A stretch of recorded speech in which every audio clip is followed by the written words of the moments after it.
One way that logo designers create interesting and unique logos is to hide secrets within the design itself. For example, you might know the Chupa Chups logo, but do you know who designed it? That person played a hidden message into that logo. You see, the logo has remained more or less the same since 1969, and the logo was created by none other than Salvador Dali. And sponsoring today's video is a long-term partner of this channel, Skillshare. Now, Skillshare is an online learning community where you can pick up new skills and implement them in impacting ways.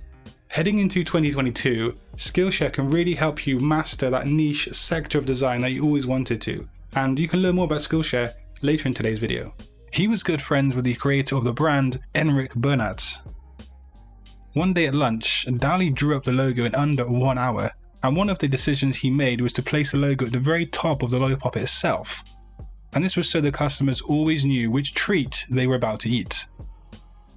Also, we wouldn't be insane to consider that long curvature on the Y and how Dali's moustache often appeared.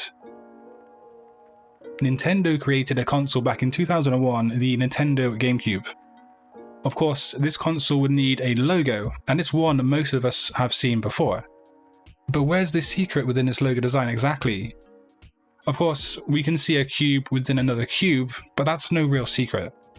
The real hidden secret here lies on the use of negative space. Negative space is something many clever designers use to generate such secrets and mystique within a logo design. And on this design here, the outer cube can appear to be a G, for the word game, of course. And then within that, we have negative space that depicts C for cube. This geometric design is pretty clever on multiple different levels, and it's those small touches that can take a logo to new heights. The Bluetooth logo is something we all know. The brand came about in the 1990s after the founders were discussing Vikings of all things.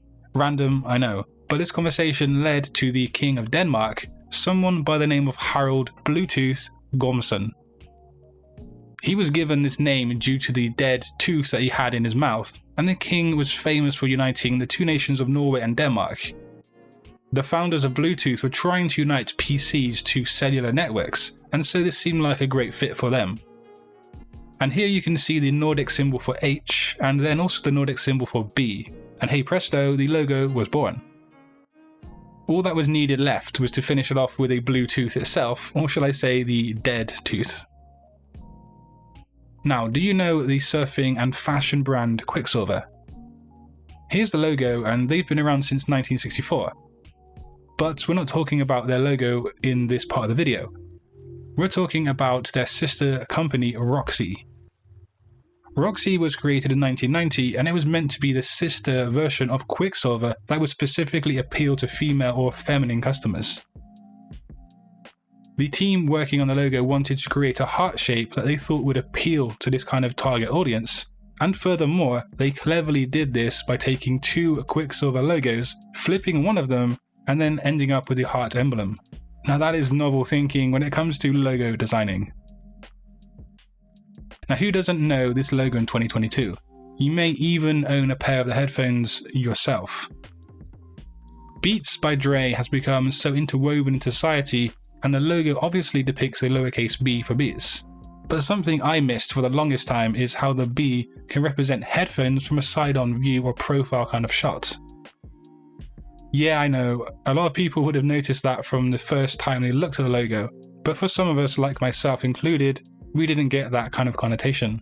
Still, it's a hugely simple logo, and that's one reason why it's so recognizable and one of the most easily remembered logo designs in recent history.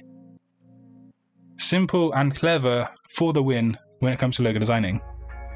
Now, you might know that I'm really a big fan of nice, juicy motion graphics, and also you might know that I'm a very busy person with a very tight schedule. But I've actually been using the sponsor of today's video, Skillshare, to improve my motion graphics skills. And to kick off 2022, I decided to take a class on kinetic typography in Adobe After Effects by Phil Ebener.